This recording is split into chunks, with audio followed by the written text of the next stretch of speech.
Previously on Reading Between the Lines with Tandaman.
We just built our own exchange, CoinSwitch. Kuber was a broker app. Now we have our own exchange where people can trade their crypto against INR exclusively. We are the first exchange in India who are just creating a INR denominated market without the need of switching to USDT and then to INR. A lot of communities, even now in Bangalore, like I'm talking about some of the premium communities here, they do not have a DAO and they call themselves a DAO. What a shame.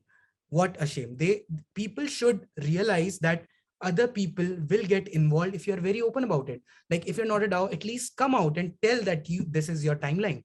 At this time, you'll form a DAO. Till that time, you are going to do your things here. You're going to write your things here so that, everyone is aware how things are going on. Trading is very addictive. Bitcoin is just giving me an option of, trusting code more than I trust bureaucrats. And that's where my intrinsic love for this industry started to come in. Like this is the sad reality that only 1% of the traders actually do make fortune out of the market. I would say that not one .com bubble. We have seen multiple .com bubbles already in this nascent industry. And we have clearly seen the projects of 2017, which were there are only a couple of projects I would say which have done really well. Like Ethereum, I would say, has come out of that in 2000. Before 2017, Ethereum was like nothing. Ethereum was just a normal, one of the projects that is out there. No one really noticed Ethereum. In 21, 22, Ethereum is something entirely different. A lot of people in Africa where banks cannot reach, they are the poor people there are able to access the US dollars and probably sometime later their own local currencies using their phones with a single click, because Ethereum has made it possible for anyone in the world to create their own dApps out of Ethereum is like an Android. Like 100%. as you are yourself a metaverse company, I would say there is a strong use case these days in metaverse, in the virtual reality world. People know that the people really enjoy gaming. People really enjoy spending times on their phones a lot of times. I'm not actually a very very big fan of privacy focused coins. I think Monero and Bitcoin solves completely different purposes for completely different people. That's a very, very dystopian thought. I would say, like, I'm actually imagining the, heightened emotions of fear and greed playing out in front of you in the virtual reality, right? Like, and you have to make decisions, keeping your emotions aside, even though you know that emotions are overpowering you. That's a dystopian thought. And I would love to see that. Like, honestly, I would love to see something of that sort of things happening. The 1% TDS is actually asking the Indian retail to go to the black market. We are completely law abiding exchange. I think it's always the infrastructure which will play the bigger part. For now, my personal bet would be on companies like Sandbox, Upland, and Decentraland. That's where I'll put my money on for now. I'm banking on Elon Musk to give us satellite internet for that. Yeah, I am like a firm believer that even if Bitcoin and other decentralized technologies come, the internet is kind of centralized. If you need a global internet for a global currency to operate without centralized intervention. So I'm banking on Elon Musk to do better at Starlink. Like, he is doing absolutely amazing, but there is still a lot of improvements. All right, welcome back to the second episode of Reading Between the Lines with Tan the Man. Today I have someone all the way from Finsbury Park in London. It's Nick Rosa from Accenture. He's the European and Growth Market Strategy Lead for Metaverse, working for Accenture. Nick, it's great to have you with us. Hi, Tan. It's great to be here. Thank you so much for having me. Absolutely. Nick, you are somewhat of a celebrity in your own self, but for the people that don't know you, would you mind introducing yourself for those people? Yeah, sure. I don't think I'm a celebrity, but thank you for the compliment. Yeah, I lead the strategy team at Accenture in Europe for the Metaverse. Been working at Accenture for the last 5 years. Before that, I worked at IBM Interactive Experience for 3 years, leading the mobile transformation team for media entertainment and also the Apple IBM Alliance. During my years there, I've been formally trained at in design thinking, and I became a trainer as well. And I'm also formally trained in user-centric design by Apple at the Apple campus. In the last few years, I also been working quite a lot with mobile apps and mobile transformation for different agencies, NetMobile, Mobile Interactive Group, and Lost Boys International. Had a stint at Spotify in 2009, where they were launching their mobile app as well. And in Italy, my experience went through Virgin Radio, where I was managing all their digital properties, Virgin Radio Italy, and Yahoo, where I was managing all their digital properties for media entertainment. And I worked for a company called Infogram that at the time they then changed their name into Atari because they purchased the rights from Hasbro. And that company was publishing video games like, for example, Alone in the Dark.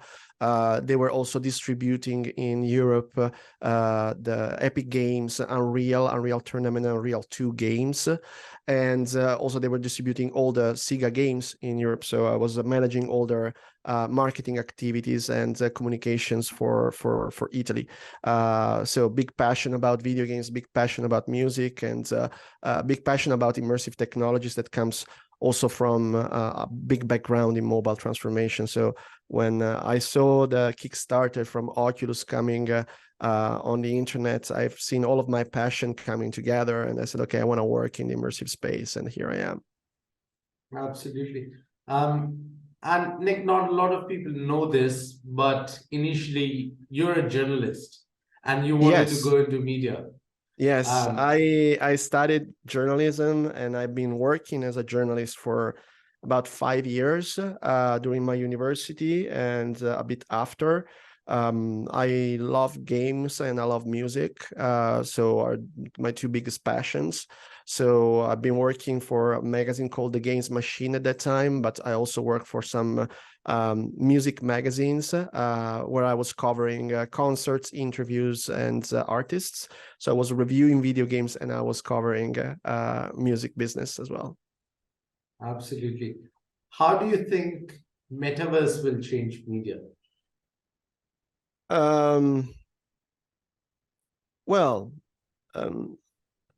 We already, it's difficult to define how it will change. I mean, it's already changing media. If you think about the metaverse as an ensemble of technologies that include, of course, Web3, but also AR and VR, but also AI, it's in 3D visualization. This is already changing media in many ways. I mean, if you check some weather channels in the United States are using extensively augmented reality to show the consequences of harsh weather on the environment. We are seeing a rise of AI and deep fakes technology for de-aging actors in movies. We are seeing, we will see in the future more and more use of AI agent to create copy and text for any sorts of media, including also programmatically generated podcast with synthetic voices. We will see in the future the rise of channels that will use the metaverse to provide experiences for their consumers to involve them even more on some specific franchise. Imagine if there was a version of all the different castles of the houses of Game of Thrones that you could go and visit with your friends to discover new storylines and new information about your favorite movies and your favorite TV show. I mean, the fan engagement is a big part of what media could do, but also the ownership of digital content that is enabled by Web3 technologies. Imagine if you could potentially mint the goal that will make the final score that will get the World Cup to a specific team and own it as a video, as an NFT. FIFA could potentially ignite this kind of mechanics and make a lot of money. You know, you can auction a moment in time that is usually broadcasted on television, and you could own it and make it yours. So all of those kind of use cases are already changing the media landscape, and we're literally scratching the surface. These ones are digital primitives, so we're literally just imitating some use cases that were already available on other mediums or another media, or already successful on other kind of platforms. So it's nothing really new. I believe that the emergent use cases that will take full advantage of all of those technologies together, I'm talking about blockchain, immersive worlds, and 3D technology and AI, will probably arrive in 3 to 5 years from now. Let's not forget that the same thing happened when mobile has been launched. Most of the mobile apps and most of the mobile websites were an awful imitation of desktop apps and desktop websites. We started understanding the potential of using the gyroscope, the GPS, mobile payments, geolocalization, and so on few years down the line, and then all the gig economy apps started, the Tinders and all the dating apps started, and the Shazam started. It takes a little bit for people to understand and realize that there are some specific advantages on using an ensemble of technologies together that can create some use cases that were impossible to generate before. We have some good examples right now of metaverse use cases that are enabled by some specific technologies, but usually they take advantage of one or two or the components of the metaverse, whether it's Web3 and 3D worlds, or AI and Web3, or AI and 3D worlds, but not the full ensemble. I believe that when we're going to get all that full stack utilized by the companies, I think that there we'll see the magic. And let's not forget that the metaverse is not just front end. The metaverse is a deep stack. So the metaverse is digital identity, is transaction layer, is 3D worlds, is networking, is the hardware that we're wearing, but also the hardware that is processing the worlds in the server farms. So it's a very deep stack, and we are seeing innovation in all of those fields, and that's why it's such a huge, massive opportunity for the companies, and that's why Accenture is investing so much in providing metaverse services. Is one of the 5 key pillars, is one of the 5 key offerings that we're providing to our clients. That's why we believe so much in the metaverse. But let's not forget that there's still a lot of need of innovation in order to create this fully fledged vision of a massively hyperscale interconnected world where people can experience things together and work and play and transact and port their asset from one place to the other in 3D. It's something that is a moonshot. We are not even halfway there. We literally just started the journey, and there's the things that are going to happen from now to 10 years in order to create this vision will probably ignite a plethora of new use cases. Imagine just, when finally we will have ubiquitous hyper-fast networking. Right now, we don't have it. 5G has failed us massively. We got promised gigabit connections everywhere at super low latency, and we all seeing that this is not really happening at the moment.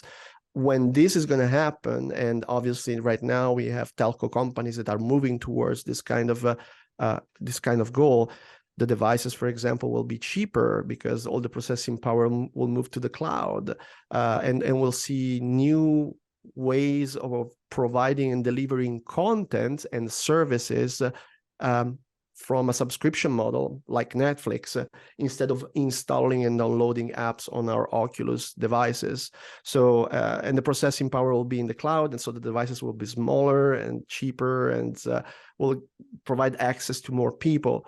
So it's a very interesting moment. We are designing the blueprint of what the future is going to be, and we all have, I believe, the responsibility of doing it right as well. Because maybe we're going to cover this in the next few minutes, but there's a very important ethical aspect in designing the blueprint of the metaverse in the right way. Absolutely. So, Nick, let me ask you this question. As a person who's lived in Italy and a person who now lives in UK, you have the unique experiences of 2 different cultures. Yeah. An Italian culture as well as a British culture. When you draw comparisons between both the cultures, how are people from both those cultures viewing both Metaverse and Web3?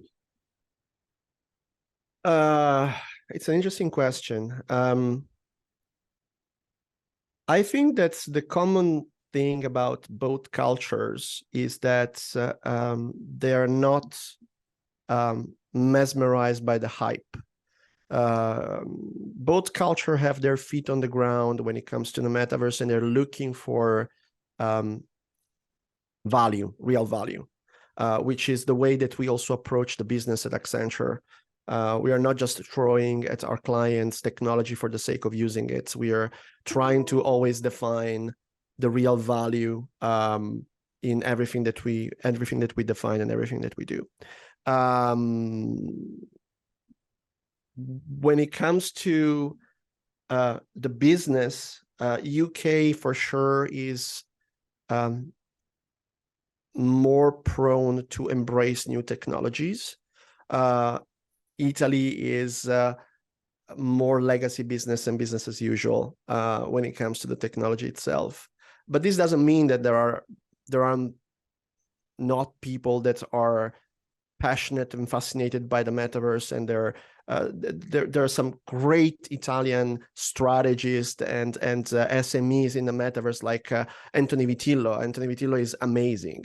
For example, we have some really fantastic people there that are doing some amazing job that is globally recognized at an international level. The problem is probably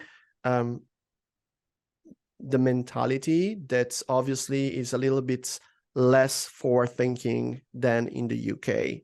And there's while in the UK there's healthy grade of skepticism when it comes to the metaverse. Sometimes in Italy, this skepticism is not that healthy. It becomes toxic. Is more like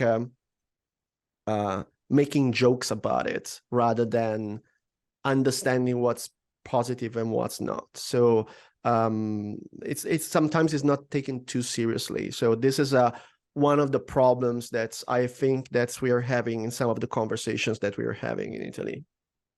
Absolutely. So let me ask you this: as a European citizen, we often now see that UAE has a metaverse ministry. Not only do they have a metaverse minister, that ministry exists within the metaverse. Israel has a metaverse minister, right, from the Foreign Office. Is Europe behind the curve? Because Europe generally leads when it comes to new technology and embracing it, but we haven't seen any metaverse policymaker or committee or some official guideline from the government, be it UK or European Union, but we haven't seen any path forward for metaverse and Web3 integration. Well, the new Prime Minister Rishi Sunak is very much involved into the crypto conversations. So I believe that in UK we will see some policies very soon that are going to try to regulate the market. And especially after what happened with FTX, I believe that there's a huge need of regulation right now when it comes to crypto. For the metaverse initiatives, we have a lot of backing from the government when it comes to manufacturing innovation. And there are some funds that are specifically targeted at digital twinning manufacturing. So I don't think that the UK is behind the curve. I believe that UK is a little bit more pragmatic. So is avoiding the hype of the metaverse in terms of speculation when it comes to financial investments and the funding from the government, but they're targeting more specific initiatives that are related to providing and adding value to what companies and industries are doing using metaverse-related technologies. So I'm pretty sure that the government is very aware of the advantages of decentralized finance from a blockchain perspective, is very much aware of the advantages of digital twin technologies and 3D worlds when it comes to manufacturing, but also training, learning, and education and upskilling. For the hype related to the metaverse for consumers, I think that they're a little bit more cautious. But this doesn't mean that they don't believe in the technology. This means that probably from that side, the technology is not yet as mature as the enterprise side. From the European Union perspective, I disagree that the European Union and the policymakers are not aware of what's happening. Let's not forget that the European Union recently passed a landmark legislation that is fining platforms that have user-generated content like YouTube, Facebook, Instagram, TikTok, and so on, in case of spread of misinformation, hate speech, and false product advertising. There are huge fines for those companies. And I believe that this is a landmark legislation piece that I hope is going to be extended also to metaverse content and 3D worlds and 3D platforms, because it's super important. And also it's great that it's coming directly from the legislator rather than from the companies themselves. And I hope that this is going to be extended also into the United States and the UK and all the other countries very soon. So the European Union is trailblazing the boundaries that companies need to have in order to avoid the disaster and the catastrophes that we had with social media manipulation and privacy breaches in the last few years. Absolutely. So let me ask you this, Nick. How does Accenture look at metaverse? How do you perceive metaverse shaping the next decade as we look at it? Well, how it's going to shape the next decade is the million-dollar question. Nobody knows how it's going to shape the decade. I would say that we will innovate every part of the way that we work. So workplace transformation is a big part of what we do with our clients and what we have been doing internally.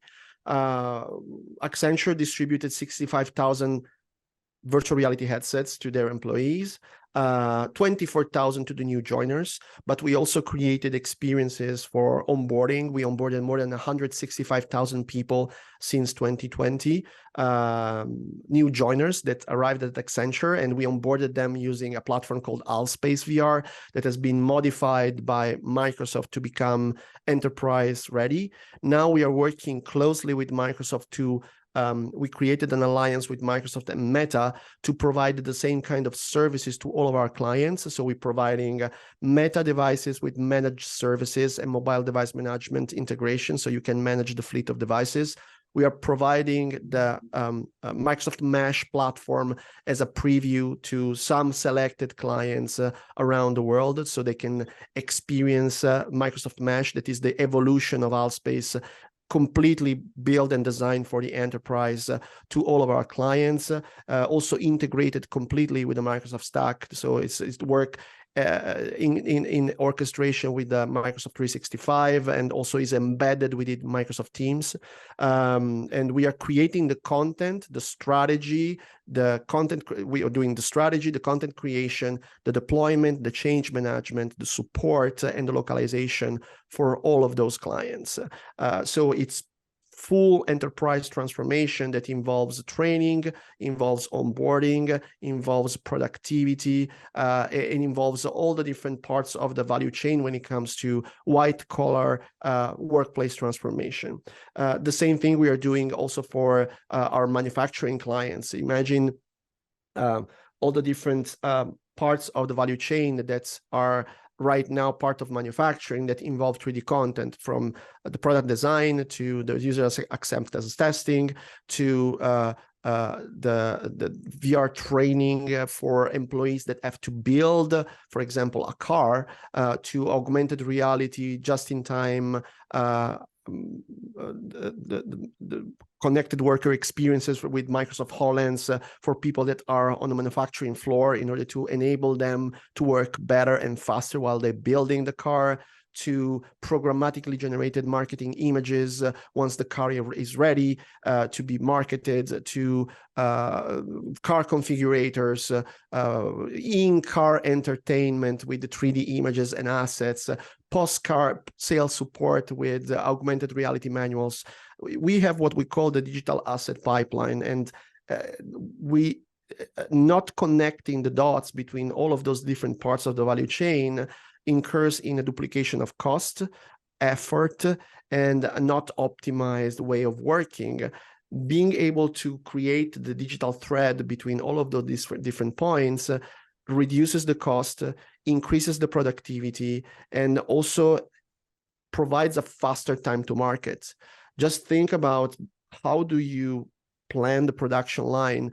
Right now, planning the production line requires the employees that have to build a new car, for example, to be X% proficient in doing some specific new procedure and techniques to build a car. And that measurement is done on a small sample of employees that went through a training, and they need to be X% proficient. And and the people that are doing the planning, they have to calculate when the employees will be X% proficient. Usually is about 70-75%, in order to get the start date when they have to produce the car.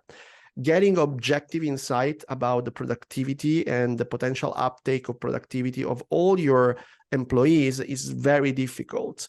And also you have to train the employees in batch, usually 20, 30, 50 at the time, in specific kind of location. With virtual reality training, you can do all at the same time and get objective insight on how proficient they are, what are the parts that are more difficult for them to do, eventually change the procedure or change the training in order to fix that problem, and then have an objective insight on when you can literally start the production of the car itself. And then when they start the production, you can guide them on a step-by-step basis using augmented reality to better build the car and to be more productive and reduce the errors and increase the quality of the products. So all of those things provide real value to manufacturing companies, and those are all examples of use cases that we're exploring with our clients right now. But also, I mean, we are exploring consumer use cases for brand awareness, for loyalty, for a lot of different kind of activities that can be enabled by Metaverse technologies. Absolutely. So Nick, as you're sitting in the privileged position within Accenture, and you talked a little bit about VR headsets, do you see the future being VR headsets, or do you think the future is AR? I think that the future will be both.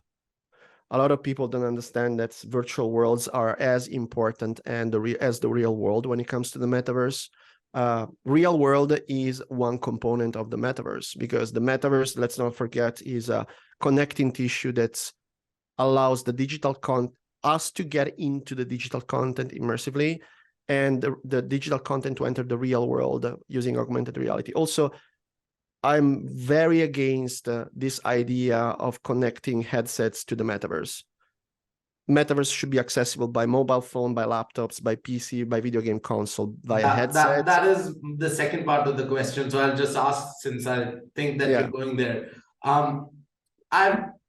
In my adult life, I've been working on computer screens, right? My vision has gone down due to that, due to working 8 hours in front of the screen. Now, if you're telling me I'm going to put a screen less than 2 inches away from my eyes, and I'm going to wear that headset for 8 hours a day for work or for leisure, whatever, I think that's going to be a detriment to society's eyesight, right? As a collective. So well, I'm not a physician, and I'm not in the position of commenting on that. But what I'm saying is that obviously we've been working with technologies that were harmful for our health for a very long time. I mean, and we always found a solution to fix those problems. Let's not forget that right now the technology is in its infancy, and the user experience and the usability is not perfect. There are some technologies, like, for example, beaming images directly on the retina of people instead of having screens, or in the future, eventually having brain implants will completely bypass the need of screens. So I'm not even remotely worried about the problem of the eyesight about the metaverse. Absolutely. Okay. So Nick, let me ask you this. What, according to you, will trigger the mass adoption of the metaverse? That's another $1 million question. The mass adoption of the metaverse will be triggered by many factors. The first one is the interoperability between the worlds, because right now, let's not forget that the economy of the metaverse is a walled garden across all the different platforms. So if I buy something on Roblox, I can only use it on Roblox. So I believe that that is going to be a big factor that will also ignite a huge amount of business happening between the platforms. The second thing is potentially the creation of ergonomically usable in public devices that will involve augmented reality technology. We know that most of the companies that are operating in consumer electronics, including Samsung, Apple, Meta, and others, are working on those devices. The problem is that, as I said, in order to get those devices miniaturized down to a form factor that is usable from the masses, we will need to transfer the processing power from the devices themselves to the cloud. So an innovation in the way that we're doing networking and the kind of networks that are available right now, the coverage, the technology, and the latency will have to improve in order to make this happen. Also, let's not forget that digital identity and payments are super important on metaverse platforms and in the metaverse itself. We need standards when it comes to digital identity to make people accountable, but also to create secure accounts that are unhackable. Let's not forget that right now, there are companies that are working towards photorealistic avatars. How we can secure that those photorealistic avatars will be connected only to our identity, will not be used to impersonate us on all the other platforms. This is super important when it comes to safety and privacy on those platforms. And overall, the creation of use cases that are providing real value to the consumers that right now are very visible for the enterprise, but not much from the consumer side. When we're going to have the Tinder of the metaverse, or we're going to have the Shazam of the metaverse, we're going to have the Uber of the metaverse, then at that point, people will open their eyes and will say, oh my God, I need that. But at the moment, we don't have those kind of use cases for consumers. Absolutely. As we look at metaverse, there are two kinds of metaverse. One is the enterprise grade metaverse, and the other is an open metaverse, which is your sandbox, your Decentraland, your upland metaverse, right? Which out of these two do you think are going to shape the next wave of innovation within metaverse? I truly do not believe into metaverse. The metaverse is at infrastructure and is deep. As right now, we don't have the internet for consumer and the internet for enterprise. The metaverse is one, exactly like the internet is one. They will intertwine with each other because companies will provide those level of innovations for consumer and will make them available for the enterprise and vice versa. And they will feed and cross-pollinate each other with innovation, technologies, and use cases. I deeply believe that people should stop talking about the metaverse in plural terms. There's no such thing as the internets. There's no such thing as the metaverses. Also, identifying the metaverse only as the platforms is like identify the internet only from the websites. The internet is deep, is a huge stack of technologies. And that's why it's so important for the business because every single part of that stack needs innovation in order to make this metaverse vision to happen in 10 years from now. Absolutely. Earlier in this conversation, you talked a little bit about the changes from European Union and their policy. So let me ask you this question, as perhaps a European Union citizen, if you're talking to someone who's not a European Union citizen, perhaps the data would be stored in a metaverse on your side of the platforms as well as the other side of the platform, right? So from that perspective, do you think GDPR is a threat? Because potentially, if you are having a conversation with someone, EU government wants that data stored on your servers, but potentially maybe it's someone from Philippines and the Filipino government wants the data saved on their servers as well. So do you think that especially GDPR being a threat to the metaverse? No, GDPR is not a threat to anything. GDPR is a great piece of legislation that I think that should be enforced as much as possible across all the different countries. I believe that the right to be forgotten is at the core of everything that's the GDPR is, and is extremely important, especially in a world where data could be potentially used to manipulate the masses in an even deeper way than what's happening right now with social networks. Think about biometric data, eye tracking, movement tracking that you can have with the virtual reality headset right now.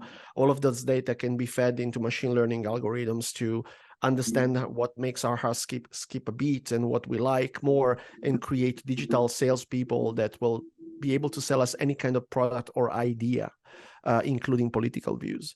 So I think that GDPR is not a problem. I think that governments across the world should start collaborating more to create piece of legislation that will be potentially interoperable when it comes to interoperable technology like the one that we are trying to build right now, like the metaverse. It's important for digital companies to understand that those pieces of legislation are not built to curb innovation, but they're built to protect the citizens and democracy and the way that we are living right now. They're very important also to avoid the weaponization of technologies from enemy countries. I don't see GDPR as a limitation. I don't see GDPR as a problem.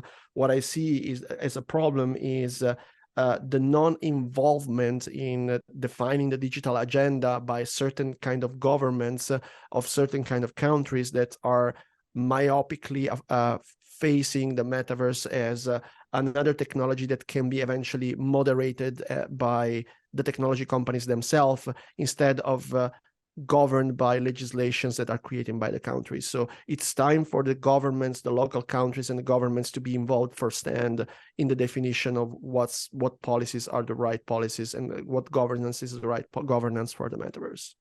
Absolutely. My next question is something I presume you have answered a lot as your tenure with Accenture to your clients, but from your experience, what brings e-commerce to metaverse? The need of providing brand awareness about specific kind of brands. If you're talking about the presence of brands, or or e-commerce in general. If I'm a company, why should I do business in the metaverse? Okay, so if I am a products company, why should I be on the metaverse? For brand awareness, for creating new product and services, to engage with communities of creators, to create new ideas, or not to engage with your consumers using the power of those creatives that are on the platforms, in order to innovate the way that you're producing your products and you're collaborating with your enterprise. There are multiple reasons. Innovate the way that you're managing your supply chain, innovate the way that you're interacting with your consumers when it comes to customer support, raise the awareness of your products and services with the demographics that is becoming increasingly more important for consumers. We're talking about Gen Z and Gen Y, and without forgetting that the kind of population of those platforms is getting older. So those Gen Z and Gen Y right now are becoming older and older as we speak, and they will become more prone to higher spending power in the next few years. So it's a very important conversations to have, and it's not just about entering and doing a one-off initiative on the metaverse. Company needs to understand that we're talking about a full digital transformation program when it comes to the metaverse that is not just aimed to consumers, but is also aimed to the enterprise, to the product design, to the go-to-market activities, to the distribution of your products, to the supply chain, and so on. There are so many aspects of metaverse use cases that can be applied to any kind of company, and in particular consumer products companies right now. Absolutely. So earlier you talked about how Metaverse could have its use case within elections, right? Let me pick on a specific thing. We all know that President Donald Trump used Facebook's not hackability, but vulnerability to his advantage, right? With Cambridge Analytica and a lot of other things. Yeah. Do you think a smart politician, maybe in next few months or years, could use the metaverse to gain advantage over the rest of the people when it comes to election campaigning and running their election? Yeah, I mean, the weaponizing social networks and connectivity platforms in order to change the political views of people is something that has been done for ages in the last, I don't know, 100 years, from even more, if we were talking about books. So manipulation of social media, use of social media to manipulate the masses and the political views of the masses has always been made. The problem is reaction of countries that's in order to avoid these kind of problems. Let me explain a little bit better. Whenever a new technology posed a threat to democracy and to the way that we're conducting our lives, the way that governments reacted was always reactive and non-proactive. So the problems arise, and then the government started creating eventual piece of legislation that could potentially block these kind of problems. I am pretty sure if the governments will not act right now in order to create boundaries to what companies can do in the metaverse, we will have the same kind of problems in the future. So that's why in my book, Understanding the Metaverse, A Business and Ethical Guide, I'm talking extensively about the dangers of mass manipulation on metaverse platform and the urgent need of governments to put in their political agenda the piece of legislation that will provide boundaries for metaverse operating companies in using data, in potentially collecting those data for advertising purposes, and eventually allowing companies and political parties to use those data to manipulate the masses. So it's a very important topic. And as I said, governments should stop being reactive and start being proactive in this kind of things. Okay, then since you mentioned that, let me ask you one brief question. If you could give one suggestion directly to a government minister who may be watching this interview, what would that one piece of advice be to them? There are some concrete dangers in the use of metaverse platforms and technologies, and I'm talking about Web3 technologies, AI, and the 3D worlds, but also augmented reality that could hit the countries all around the world. I'm not talking just about third world countries. I'm talking about any kind of countries, even first world countries. It's important for political parties to start understanding the advantages of the metaverse, which are many, and start embracing them, but also being very aware of the possible dangers of the metaverse. So I don't want to be a Cassandra and start painting a dreadful future for everybody because of the metaverse. I believe, and I'm a true believer, that the metaverse can truly change the world for the better. Otherwise, I wouldn't have written a book about it. It's a business guide, so business can really take advantage of it, but also consumers can take advantage of it, and it's an opportunity for anybody to make a living independently by the postcode of birth, which is something that is a first in the history of humanity.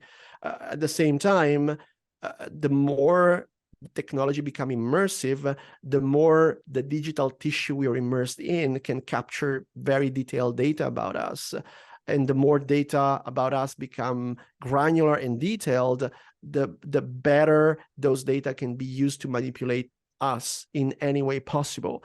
So it's important that right now the government will be very aware of that and will start act immediately and put this on the top of their digital agenda in order to avoid the catastrophe that we had in the past for with any kind of technology. I'm not just talking about social media. Look what happened with fossil fuel. Our world is burning because we misused fossil fuel for ages. And the problem is that we've been very myopic about the problem that this could create.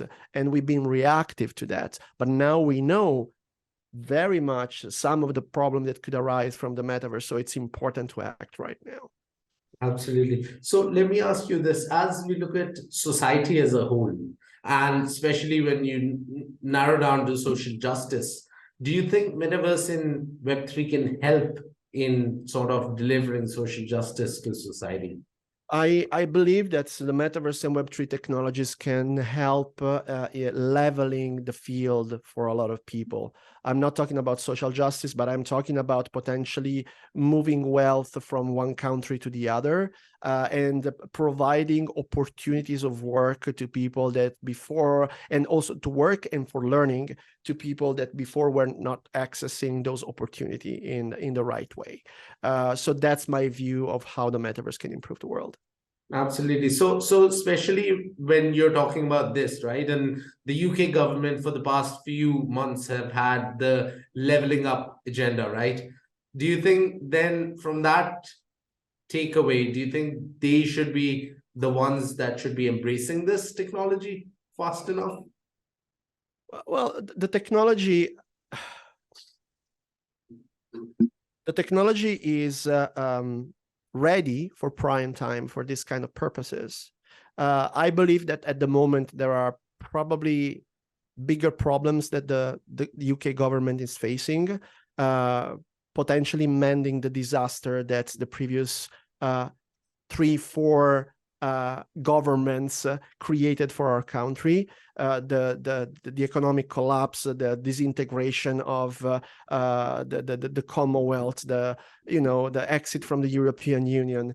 UK has very big, deep problems right now that have been created by the incompetence of our politicians in the last 10 years. The metaverse is, of course, something that could help, but I believe that before that, there are some pieces of legislation that need to be created in order to create more economic stability. And then eventually, once we created this economic stability internally, we can start embracing technologies in order to drive the growth. But right now, it's not about growth. It's more about creating stability for a country that is in shambles. So I think that, of course, yes, this technology should be embraced by the UK government, but at the same time, the UK government should open their eyes about the fact that they've been deeply incompetent in governing one of the greatest nations of the world right now. Absolutely. Nick, let me ask you this question. Do you think something like FTX could happen in the metaverse? FTX was part of the metaverse. Web3 technology is part of the metaverse. Okay.